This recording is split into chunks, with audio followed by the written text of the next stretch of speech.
हमने देख लिया था कि अगर किडनी एब्सेंट है, ये यूरेथ्रा ब्लॉक्ड हो चुका है तो ओलिगोहाइड्रोमनियोज होगा।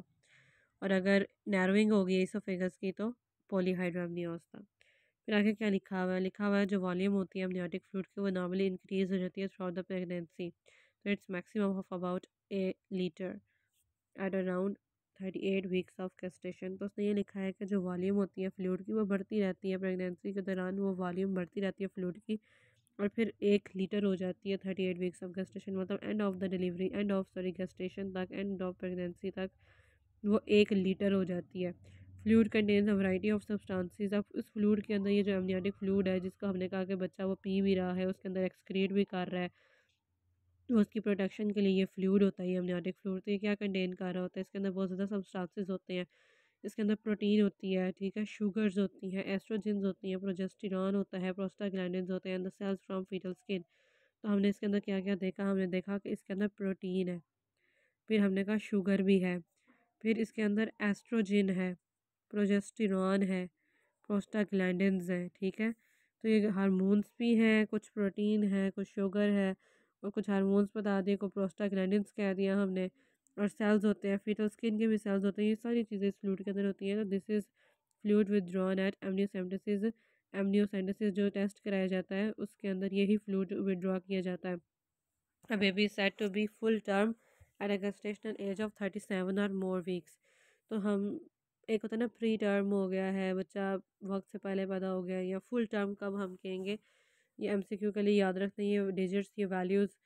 तो उसने बता दिया है कि जब गेस्टेशनल एज 37 होगी और more weeks providing it weighs more than 2500 gram. तो जब उसका वज़न भी उसने हमें बता दिया कि कितना है।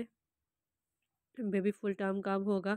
जब वो 37 वीक्स के गेस्टेशनल एज का होगा और उसका वज़न कितना होगा? 2500 gram. Survival is good over 34 weeks and is poor under 28 weeks. बच्चे का बच जाना और बच्चे का सर्वाइव करना वो 38 वीक्स से ज़्यादा ही हो तो ज़्यादा बेहतर रहता है, 34 वीक्स से ज़्यादा ही होना चाहिए। लेकिन पुअर होता है जो 28 वीक्स से। Although survival following the birth at 23 weeks gestation has now been achieved. लेकिन उसने कहा है कि जी जो सर्वाइवल होता है वो 23 वीक्स का, वो भी उसने कहा है कि अब अचीव हो गया है। कुछ करके वो बच्चे को मतलब आईसीयू में रखकर थोड़ा बहुत केयर करके वो बचा लेते हैं, ठीक है। तो वो भी सर्वाइवल अब अचीव हो गया। जो मॉर्बिडिटी होती है, जो डिजीज़ रेट होता है वो एसोसिएटेड होता है with the shorter gestational age. Babies जब अगर बेबी शॉर्ट गेस्टेशनल एज का होता है वो किस वजह से होता है? Due to the lungs and respiratory centre not being fully developed, little और नो इम्यूनिटी। तो बच्चे को बीमारी क्यों लग जाती है जब वो प्री टर्म में पैदा होता है? क्योंकि उस बच्चे के लंग्स और रिस्पायरेटरी सेंटर वो डेवलप नहीं हुए होते हैं पूरे तरीके से। लिटिल और नो इम्यूनिटी, एक तो लंग्स नहीं थे, रिस्पायरेटरी सेंटर नहीं थे बने हुए, फिर नो इम्यूनिटी टू इन्फेक्शन, वो उसके पास इम्यूनिटी नहीं अभी आई इन्फेक्शन के खिलाफ। फिर इमेच्योरिटी ऑफ द लिवर, तो इमेच्योर हो जाता है जो लिवर होता है, वो भी इमेच्योर होता है, leading to clotting defects and feeding difficulties. तो आखिरी पेज हमारा रह गया अभी के लिए। तो उसने यही हमें बताया है कि जो मॉर्बिडिटी होती है जी वो क्यों होती है? क्योंकि जो लंग्स होते हैं वो इमेच्योर नहीं होते हैं और रिस्पिरेटरी सेंटर अभी फुली डेवलप नहीं होते।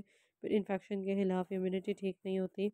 फिर इमेच्योरिटी ऑफ द लिवर, और जो लिवर होता है वो भी इमेच्योर होता है। जब लिवर इमेच्योर है तो उस वजह से जो क्लॉटिंग डिफेक्ट्स आएंगे, वो ब्लड क्लॉट नहीं कर रहा होता। इसके अलावा और उन्होंने क्या लिखा हुआ है?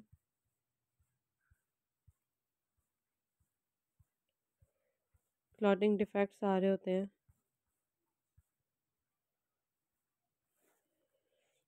ओ my god. And feeding difficulties आ रही होती हैं उसको, ठीक है।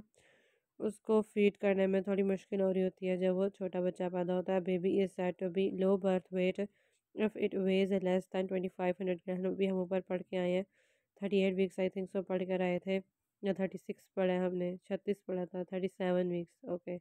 37 वीक्स, 37 हमने कहा था कि वीक्स का, और उसका हमने कहा था कि वो फुल टर्म होता है। लेकिन अगर बच्चा लो वेट का होगा तो वो 2500 ग्राम।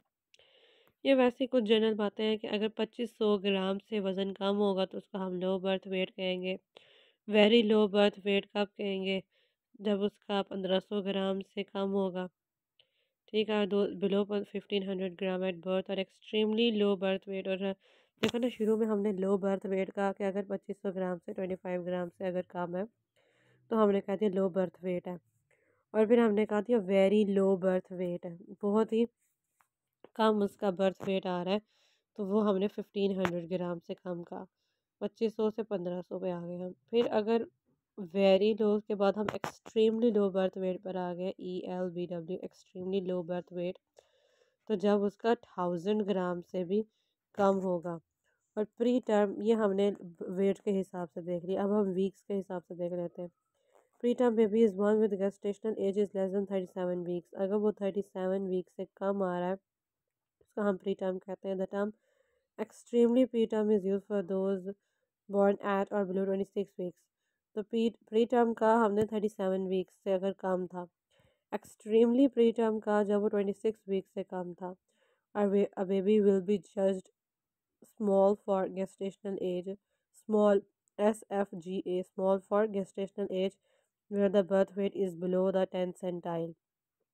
ठीक है, बेबी को हमने कहा कि वो स्मॉल है फॉर द गेस्टेशनल एज, अगर उसका जो बर्थ वेट है वो कम होगा 10th सेंटाइल से for its gestational age. All of the units that's 70 से 90% are due to the preterm birth. 70 से 90% जो डेथ होती हैं वो किस वजह से होती हैं, क्योंकि बेबी प्री टर्म पैदा होते हैं। तो ये यहाँ तक ही था। अल्लाह हाफिज़ and keep me in your precious prayers. जज़ाकल्लाह।